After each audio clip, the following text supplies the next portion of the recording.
제가 이제 방송국에 근무할 때 정기적으로 제가 국장이기 때문에 저희 부서에 있는 직원들의 인사고과를 제가 작성을 했습니다. 여러분, 상사가 작성하는 인사고과는요, 그 직원이 승진을 하고 그 직원의 연봉을 결정하는데 아주 핵심적인 그런 부분이라서 제가 매우 신중하게 이제 작성을 했습니다.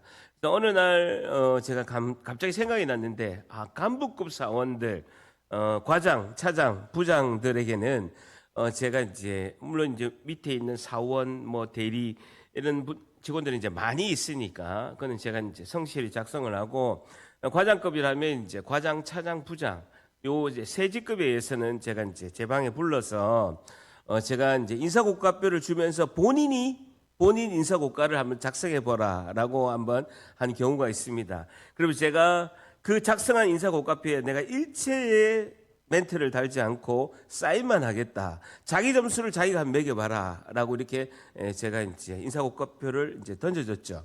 그래서 스스로 자신들이 고민하면서 이제 그 무능력을 한번 평가해 보라라고 이제 제가 준 것입니다. 근데 여러분, 너무나 놀랍게도 과장, 차장, 부장 그 이제 간부 사원이 그 인사고과표를 작성해가지고 저한테 제출을 했는데요.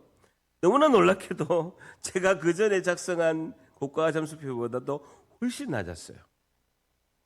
그러면 뭡니까? 제가 굉장히 잘 줬다는 거죠, 고과 점수를. 근데 제가 깜짝 놀란 거예요. 어떤 직원은 이제 진급을 앞둔 직원의 한 직원이 있는데 그 직원은 제가 오히려 불러서 수정해라. 이 고과 가지고는 진급 못한다라고 해서 다시 작성을 하고 이제 수정하라고 한 기억도 이제 납니다. 제가 이번 주에 주일 예배를 마치고 주일 예배 오후 예배까지 설교를 하고 교회에서 다 정진을 하고 이제 귀가를 했는데 넥타이를 탁 풀고 있는데 하나님께서 갑자기 저에게 인사고과표를 던지시는 거예요. 한번 너가 스스로 인사고과표를 작성해봐라 라고 이렇게 하나님께서 갑자기 저한테 말씀하시는 겁니다. 그러면서 그 인사고과표를 제가 탁 받았는데 그 인사고과표가 시편 23편이에요. 시편 23편을 저에게 인사고과표를 하나님이 던지면서 너가 신앙의 점수, 담임 목사인 김병수 목사의 신앙 점검표를 작성해서 제출해라 라고 하나님께서 저에게 주시는 거예요. 제가 그래 주일날부터 월요일, 화요일, 오늘 수요일까지 4일 내내 그 인사고과표를 작성을 한 것입니다. 계속해서 시편 23편 말씀을 되뇌면서 저의 신앙의 점검표를 이제 작성하기 시작한 것이죠. 저는 그 말씀의 고향이 제가 시편 23편입니다. 가장 시편 150편 중에서 가장 사랑하고, 여러분 우리 모두도 가장 잘 알고 너무나 사랑하는 말씀이 시편 23편입니다. 오늘 시편 23편 말씀 앞에 저와 우리 모두가 신앙의 점검표를 작성하는 오늘 시간 되시기를 소망합니다. 23편 1절 보세요. 23편 1절 같이 한번 읽습니다. 시작. 여호와는 나의 목자시니 내게 부족함이 없으리로다. 여호와는 나의 목자, 하나님이 나의 목자시라는 거예요. 그런데 그 다음에 뭐라고 되어 있습니까? 내게 부족함이 없을, 줄 쳐보세요.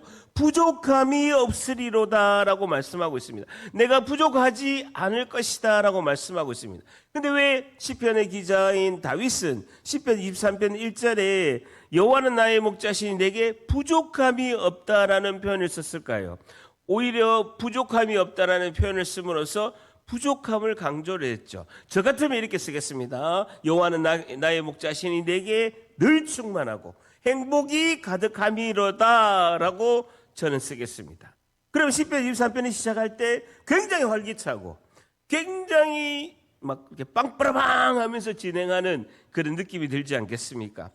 시편의 저자인 다윗은 이 시편을 쓸 때 평안과 평강이 아닌 고난에 빠져 있고 인생이 지금 많이 현실이 부족한 상태인 거예요. 부족한 상태이기 때문에 자신의 부족함이 너무나 가득하기 때문에 여호와는 나의 목자시니 내게 지금 가득한 이 부족함이 없으리로다라고 신앙 고백을 하고 있습니다.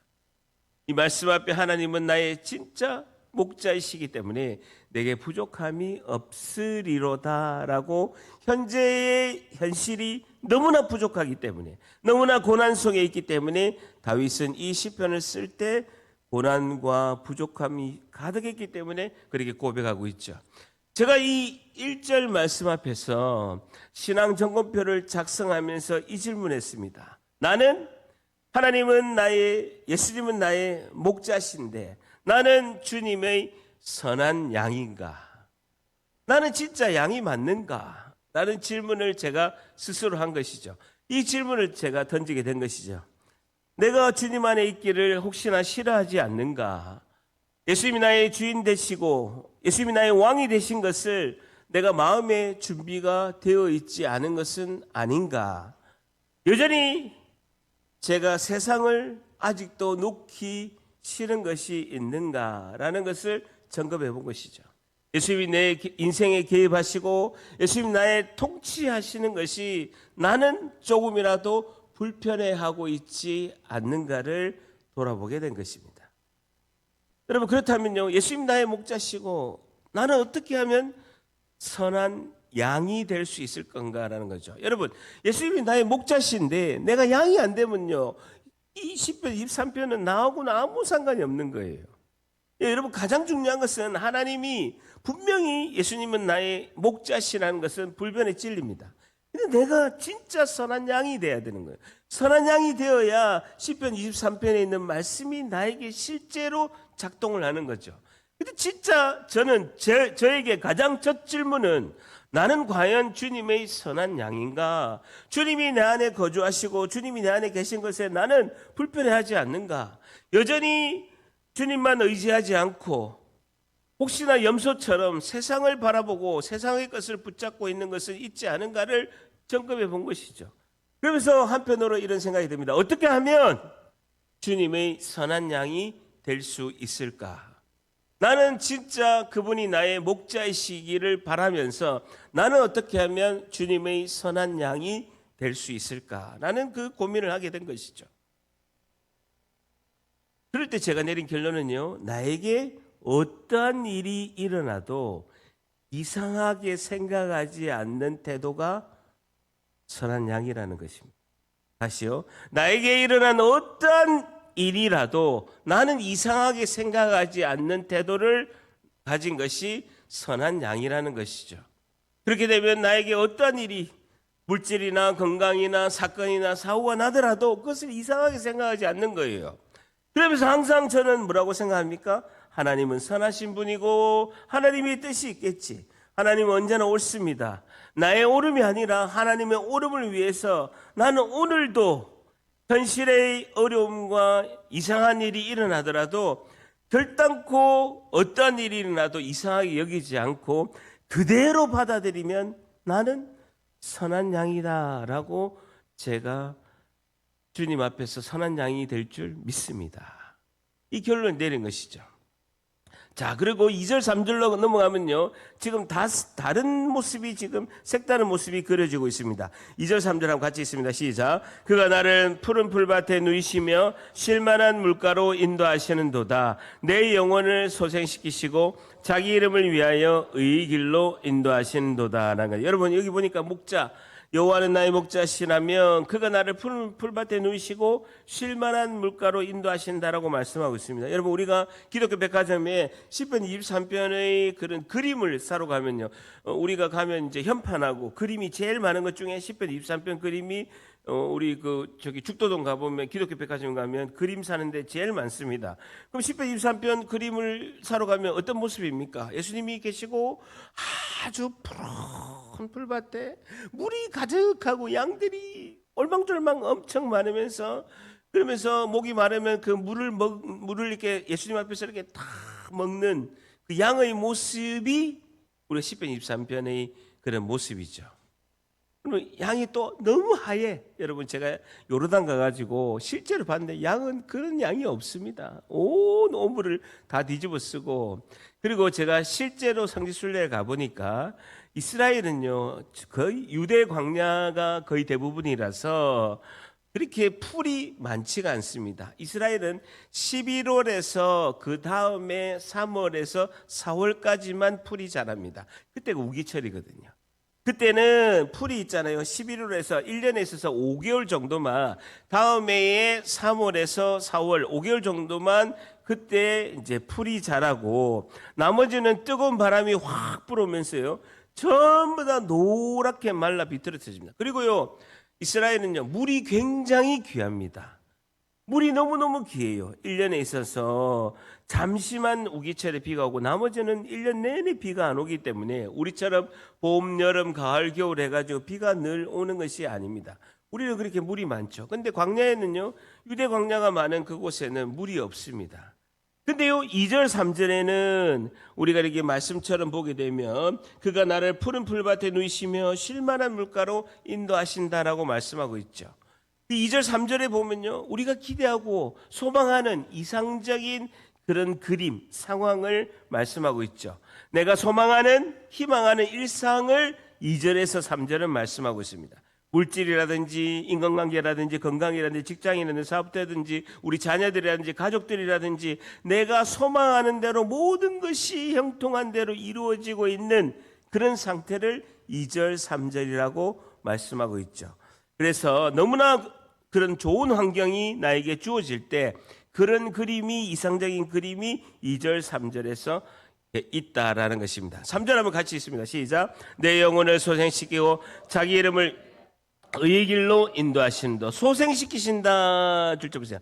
히브리어로 슈브라는 단어인데요, 되돌아가다라는 뜻입니다. 강제로 하나님께서 되돌리신다라는 겁니다.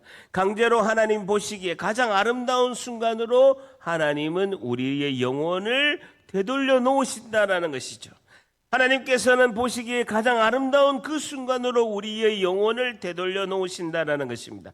나를 가장 아름다운 순간으로 되돌려 놓으시는 분은 하나님이신 줄 믿습니다. 그러면 중요한 게 있는데요, 자기 이름을 위하여 의의 길로 인도하시는도다. 하나님의 이름을 위하여, 절단합니다. 하나님의 이름을 위하여 의의 길로 인도하신다. 하나님 자신의 이름값을 위해서 우리를 인도하실 거다는, 하나님의 이름을 걸고 우리에게 약속하신 말씀대로 우리를 인도하신다는, 하나님의 이름을 걸고 우리에게 하나님께서 약속하신 말씀대로 우리를 인도하신다라고 시편 3절에는, 23편 3절에는 말씀하고 있습니다. 하나님 자신의 이름값 그것을 위해서 약속하신 말씀대로 우리를 인도하신다라는 것입니다. 여러분, 우리가 1절, 2절, 3절을 봤는데 우리가 잘 생각해 보십시오. 여호와 하나님은 목자시고 어떤 일에도 부족함이 없고 무한하신 충족함과 풍부함을 우리에게 주시는 이미지가 1절, 2절, 3절입니다. 걱정도 없고요, 두려움도 없고 희망과 소망이 아주 가득한 세상이 1절, 2절, 3절입니다. 자, 그런데요, 4절로 가면서 그림이 확 달라집니다.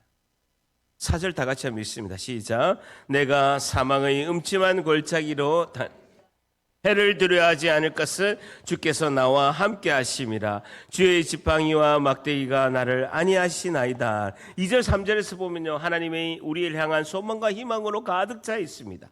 고통이 없고 평화롭고 아름답고 풍부한 세계가 묘사되고 있습니다. 근데 4절에 오니까 완전히 다른 세계입니다.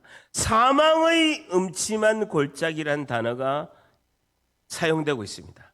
여러분, 죽음의 그림자가 비춰지고 있는, 죽음의 그림자가 드리워진 골짜기라는 말입니다. 이게 실제 유대 광야에 보면 현실이에요. 실제로 사해바다 앞에, 엔게디 동굴 앞에 있는 그 광야에 가보면요, 정말 이런 골짜기들이 너무너무 많아요. 이런 골짜기에 조그마한 풀이라도 먹으려고 양들이 막 이동하는 것을 볼 수가 있죠. 양들이 그 골짜기의 좌우에서 그 비탈길을 걸어가면서 풀을 먹으려고, 풀을 한번 먹은 데는요, 그것을 양이 밟아가지고 풀이 안 자라요. 그러니까 계속 목초지를 따라 가야 되는데 전부 다 골짜기, 유대 광야의 골짜기라는 거예요. 그것을 좌우를 막 이렇게 비틀거리면서 그렇게 걸어가면서 이동해야 되는 것이 양들의 현실이라는 거예요. 여러분, 이게 우리의 삶의 현실이죠. 그 골짜기에는요, 시커먼 죽음의 그림자가 놓여 있다라는 것입니다. 양이 발을 잘못 디디면 그 아래로 굴러 떨어진 상황이 있다라는 것이죠. 이것이 다윗이 현재 처한 현실, 우리가 살아가는 진짜 현실이라는 거예요. 1절, 2절, 3절과는 다른 이 4절이 우리 앞에 닥쳐 있는 현실과 같다라는 것이죠. 우리는 치열하게 달리지 않으면, 그리고 직장과 사업터에서 힘들더라도 많은 무리들 상황에서 상처를 받고 하루를 버티듯이 살아가는, 이것이 우리의 현실이라는 것입니다. 그럴 때 어려움과 환난이 온다는 것은 다윗도 우리도 너무나 잘 아는 것이죠. 4절 한번 같이 있습니다. 시작. 내가 사망의 음침한 골짜기로 다닐지라도 해를 두려워하지 주께서 나와 함께 하심이라. 주의 지팡이와 막대기가 나를 안위하시나이다. 4절에 주께서 나와 함께 하신다고 고백하고 있습니다. 여러분, 해를 두려워하지 않은 것은 해 동그라미 없어요. 해는요, 피해를 말하는 것입니다. 피해, 온갖 피해, 히브리어로 라하라는 단어인데요. 온갖 피해, 온갖 종류의 악함, 온갖 종류의 나쁜 것, 온갖 종류의 해로움을 다 총칭해서 히브리어로 라하라는 단어인데, 온갖 피해, 그것을 두려워하지 않는다는 거예요. 그 이유는요, 주께서 나와 함께 하시는 줄 믿습니다. 온갖 피해가 있는 것도 내가 두려워하지 않는다는 거예요. 왜? 주님이 나와 함께 하신다는, 목자 되신 그 예수님이 주의 지팡이 동그라미 쳐보세요. 그리고 막대기 동그라미 쳐보세요. 나를 안위하시나이다 라는 것이죠. 예수님은 지팡이와 막대기를 가지고 계신다는 거예요. 지팡이란 뜻이 쇠벳이라는 단어인데요, 통치자의 권위를 말하는데 맹수들이 올 때 앞이 좁빗해가지고 찌르는 것을 지팡이라고 하고 있습니다. 맹수들이나 짐승들이 와서 양을 먹으려고 할 때 그 좁빗한 그 지팡이를 가지고 쭉 찔러 가지고 때려잡는 것을 지팡이라죠. 막대기 미시에나라는 건데요, 그래서 끝이 이렇게 구부러져 있습니다. 막대기는요, 미시에나 이렇게 딱 구부러져 있어 가지고 양이 절벽에서 대릉대릉 매달릴 때 양의 그 목을 탁 낚아채 가지고 이렇게 끌어올릴 때 쓰는 것이 막대기죠. 막대기. 그래서 양이, 지팡이와 막대기가 양의 생명을 구하는 것이로 이제 사용되고 있다라는 것입니다. 여러분, 굉장히 중요한 것이 있는데요, 잘 보세요. 1절에서 3절까지 하나님을 지칭할 때 그분은 여호와, 나의 목자, 이제 여호와 하나님은 나를 인도하시는 분이라고 쓸 때, 하나님을 지칭할 때 3인칭으로 쓰고 있습니다. 1절에서 3절은요 3인칭을 쓰고 있습니다. 근데 지금 4절은 3인칭이라는 건 뭡니까? 객관적인 하나님을 말하고 있죠. 우리가 아는 지식적인 하나님을 할 때, 객관적일 때 3인칭의 단어를 씁니다.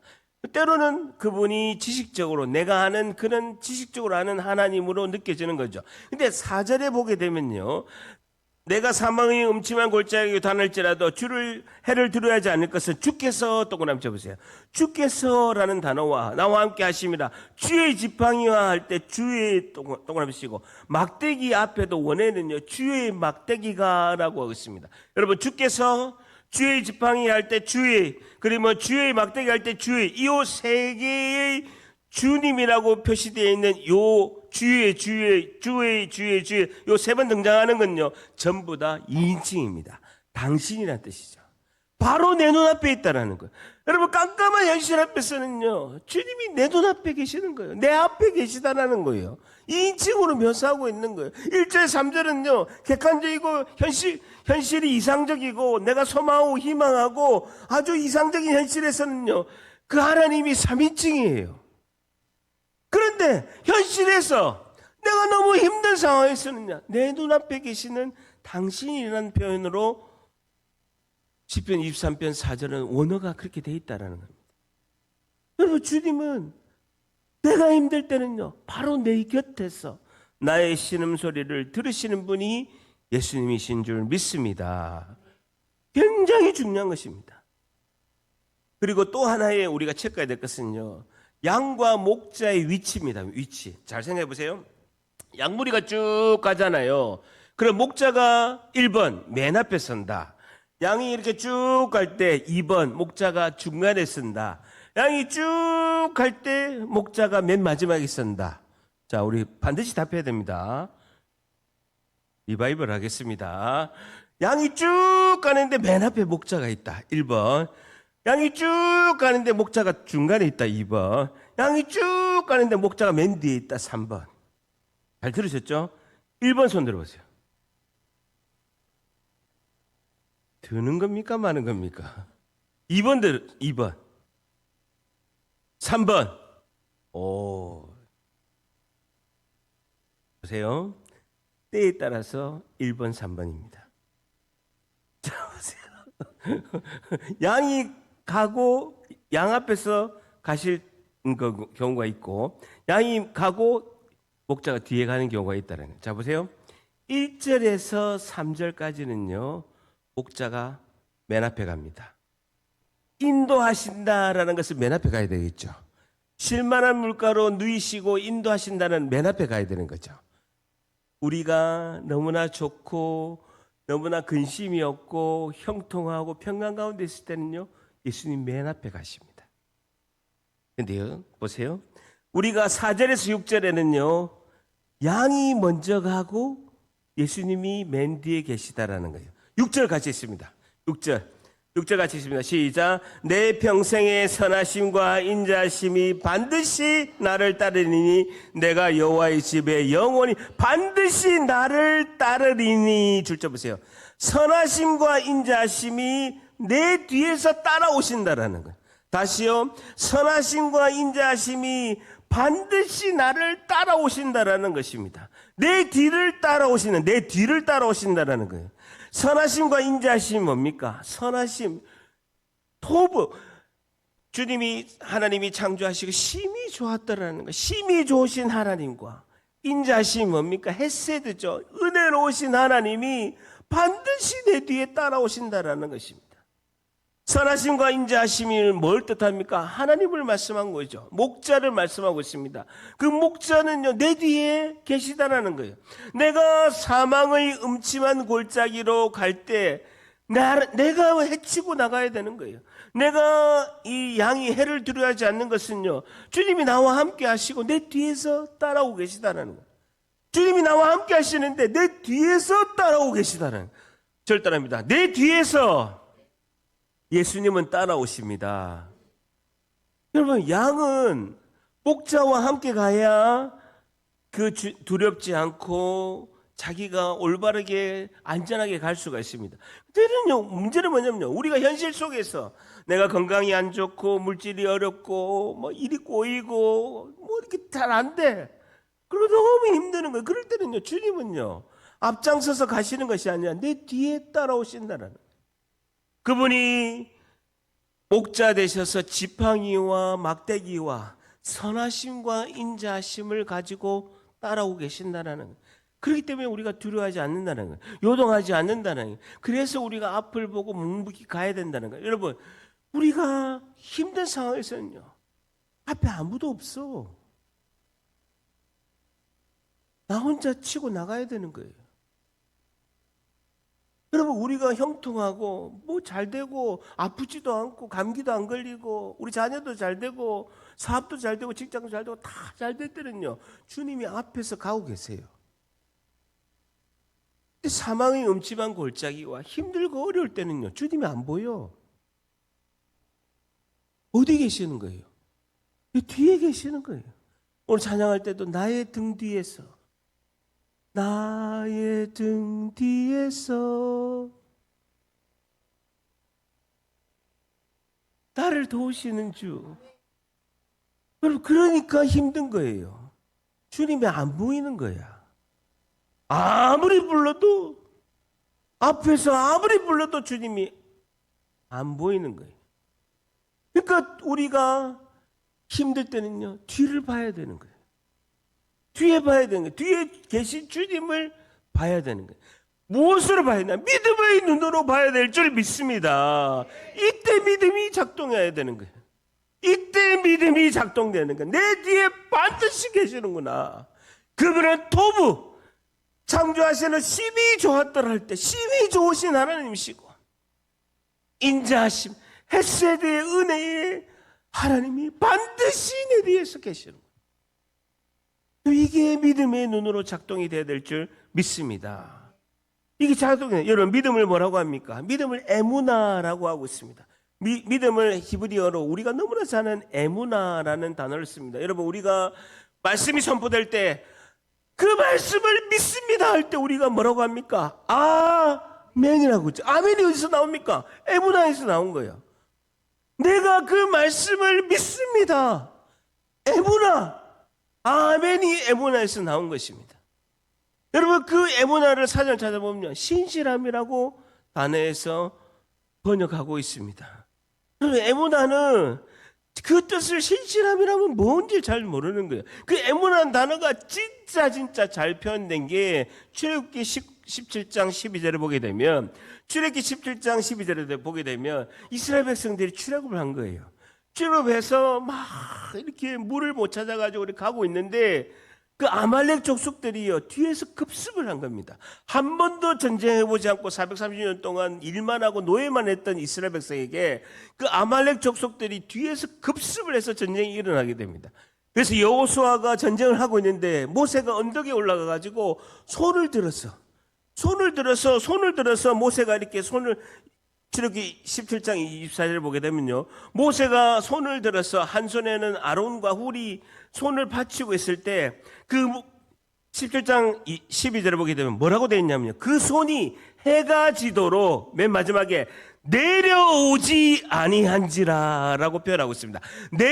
이 손이, 모세의 손이 내려오지 아니한지라 라고 단어가 있습니다. 내려오지 아니한지라, 이 단어를 찾아보니까 에무나예요. 모세의 손이 해가 지도록 내려오지 아니하였다. 이것이 에무나예요. 그래서 무엇을 말씀하고 있습니까? 모세의 손이 내려오면 전쟁에서 지고 모세의 손이 버티고 있을 때 전쟁에서 승리하고 있다는 것입니다. 해가 지도록 팔을 들고 있을 때 에무나, 이스라엘이 전쟁을 이겼다라고 이렇게 말씀하고 있습니다. 이것은요, 모세의 발이 해가 질 때까지 내려오지 아니한지라. 그래서 에무나는 뭡니까? 믿음으로 버텼다라는 거예요. 여러분, 믿음은 뭐냐? 버티는 거예요. 손을 내리지 않고 계속해서 우리가 중보기도로 양쪽 팔을 잡아주고 끝까지 손을 들게끔 버티는 거, 이것이 믿음인 줄 믿습니다. 여러분, 에무나는 뭐냐? 제가 다 같이 우리가 외쳐봅니다. 주님, 제가 버텨내겠습니다. 한 번 더. 주님, 제가 버텨내겠습니다. 아멘. 이게 에무나예요. 이게 믿음이라는. 믿음은 버티는 것이다.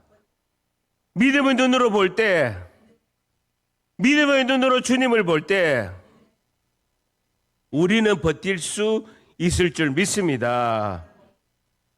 아무리 현실이 어려울지라도 주님이 뒤에서 나의 등 뒤에서 반드시 지팡이와 막대기를 가지고 선하심과 인자하심으로 나와 함께 하시고 나의 등 뒤에서 따라오실 줄 믿습니다.